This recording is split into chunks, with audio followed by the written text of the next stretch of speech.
diarahkan untuk menjadikan Pemerintah Kota Parepare memberikan penghargaan kepada Presiden Keikokai Medical Group Hirohisa Kawahara sebagai warga kehormatan Parepare. Pemberian penghargaan dilaksanakan di Gedung Barugai Rumah Jabatan Wali Kota Parepare. Wali Kota Parepare HM Taufan Pawe mengatakan, penghargaan sebagai warga kehormatan kepada Hirohisa Kawahara dimaknai sebagai bentuk rasa syukur. Selain itu, ia juga mengatakan Parepare dapat berbangga jika rumah sakit yang ada di Kota Parepare memiliki alat cuci darah terbaik se-Indonesia.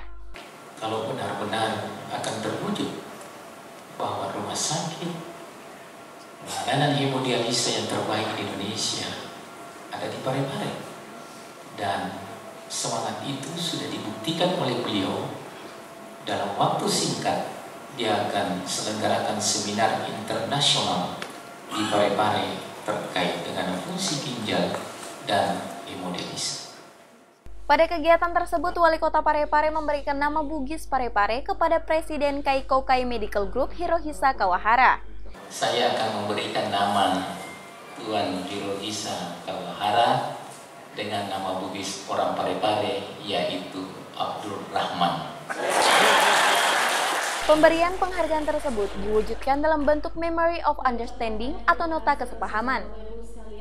Anastasia, Pare TV, mengabarkan. Saya beserta rombongan diberi kesempatan